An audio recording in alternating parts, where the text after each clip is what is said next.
Hey, what's up guys? Okay, so we had a full chapter summary for Boku no Hero Academia chapter 353, and normally I don't really cover the spoilers that much for My Hero Academia, but for one, because of the fact that Black Clover is on hiatus right now, and two, because of the fact that this is actually seemingly going into the fight that I've been looking forward to the most at the end of the chapter, I decided I'm going to cover it this week and possibly the next few chapters, as long as we're focusing on this one fight that I've been, really heavily invested in seeing go down.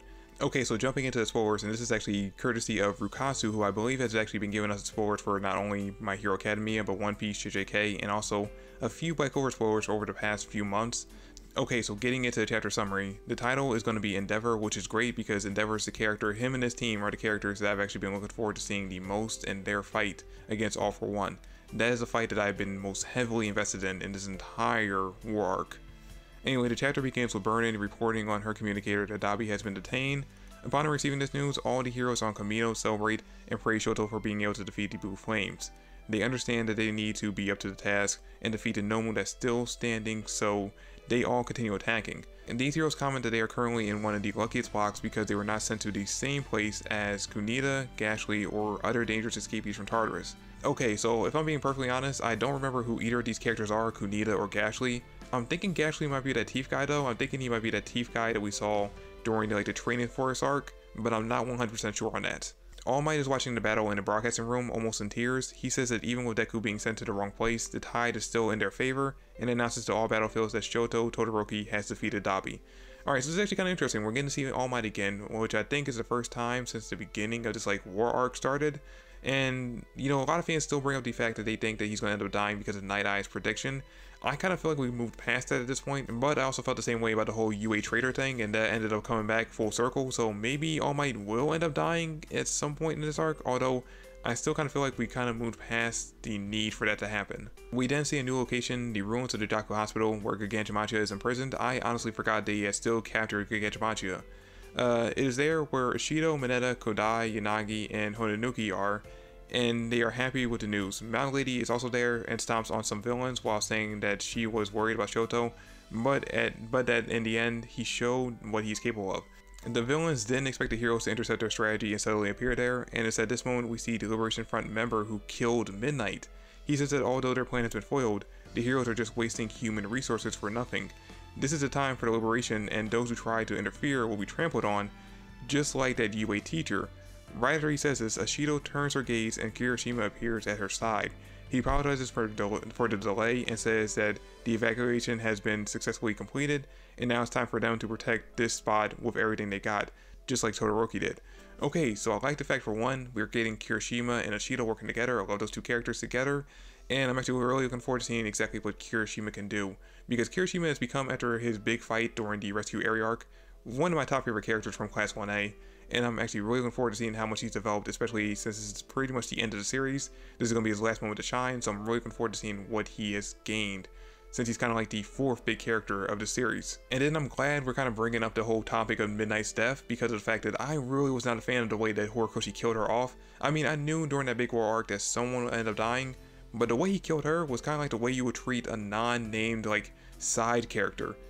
Midnight deserved a lot more respect than that, and I'm glad we're actually bringing out the character who killed her and, kind of reminding us of how she died, because I would actually really love for Kirishima and Ishido to basically take him out the same way he took her out. Another new battleground is Takoba National Stadium, where the students took their provisional license exam. In it are Odro, Sato, Subaraba, and Sero, who appears to be worried about something. We see a few panels showing the flying UA as well, with Bakugo smiling and saying that it was obvious that Shoto would win. The focus shifts to the parking lot where it all started, with Fat Gun and Aoyama. I actually kind of forgot that those two were kind of left behind there, surrounded by flowers. What? Flowers? What? I wonder what the significance of these flowers are. Are these somebody's quirk or something like that? They are facing Kunita, the fugitive from Tartarus mentioned at the beginning of the chapter, who analyzes their strategy. He says that they separated villains based on their compatibility with the heroes' quirks, and the ones that don't fit into any of the blocks were left at the parking lot. Now that Dictator has failed, he is the newest hired gun sent by All For One. He calls Aoyama a sub-bat or something like that. I'm not exactly sure what the hell that means, and says that all the villains left there will try to kill him. Aoyama responds simply with mercy. Hold up, I'm kind of confused right here, because wasn't Dictator the character or the villain that Class 1A captured when they went to find Deku? Didn't they already kind of hand him over to like the police and everything? Why is he here? Why isn't he in jail right now? That doesn't really make any sense. Unless I'm remembering the characters wrong, but I'm pretty sure it was Dictator.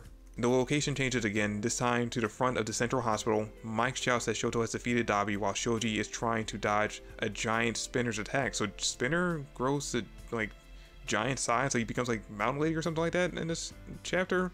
That's kind of interesting. He doesn't believe in Dabi's defeat and thinks that this is just a strategy of the heroes to boost the morale of their troops. A flashback is shown in which Dabi turns his back on All For One and says that he doesn't need new quirks, while Spinner is slowly touched by the hand of the Demon Lord.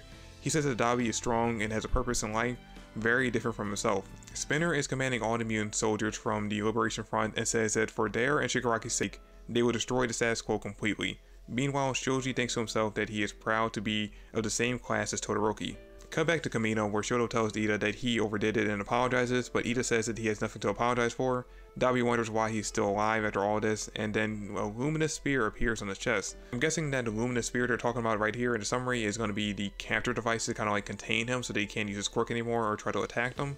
At least that's just my guess. I don't think anyone there has any kind of ability that has like a illuminating spear or anything like that attached to it, so I'm guessing that's going to be like the capture device they developed in order to capture the really dangerous criminals. The last place we see in the chapter is Gunga, where Endeavor reacts to the news with an indecipherable expression. All For One wonders if it's relief or sadness, and Hawks warns Endeavor not to listen to him. All For One continues saying that ignoring Toya and pushing the responsibilities to Shoto was his choice, and that at that moment, he is trying to convince himself that it was the right thing to do. That the heroes have many things to protect. He concludes by saying, "That's why you're going to lose, number one," while his fingers turn to different things. One releases the black goo, another begins to grow a face, another expels a moon-shaped rings, another releases fire, and the last one becomes covered with thorns. End of chapter. Okay, so yeah, those were some really weird quirks we're seeing All For One pull out at the end of the chapter. I mean, one of his fingers are growing a face? That's bizarre. I mean, I'm actually really looking forward to seeing exactly what ability that has attached to it. But yeah, we're finally getting into the big fight that I've actually been really looking forward to this arc. I mean, we know we set up 4 major fights during this arc. We have Endeavor versus All For One, or Endeavor's team versus All For One, Ochoko versus Toga, we had Todoroki versus Dabi, which just finished, and we had Deku versus Shigaraki. And the fight I've been looking forward to the most was Endeavor's team versus All For One, because this is a fight where anything can end up happening. Because I mean, when you look at the other 3 fights, you know that Ochoko is going to end up winning her fight against Toga, you know that Deku ultimately is going to end up winning his fight against Shigaraki, and we all knew that Todoroki was not going to end up dying fighting against Dabi. Now, I'm surprised that Dabi ended up surviving. I figured he'd end up killing himself by overusing his powers, but still, we kind of knew how these fights are going to play out, or knew how the fights were going to play out already. But when it came to this fight, anything can really end up happening, because it could be that Horikoshi wants to have Deku be the one to defeat All For One himself, so he's going to end up killing off or defeating Endeavor, Hawks, and all the rest of the people who are part of their team. Or it could be that we actually end up seeing Endeavor and their team actually defeat All For One, but it might end up costing them a few lives, like maybe Endeavor might end up dying in order to actually get the victory. We don't know exactly what can end up happening, and that's actually what makes this so exciting.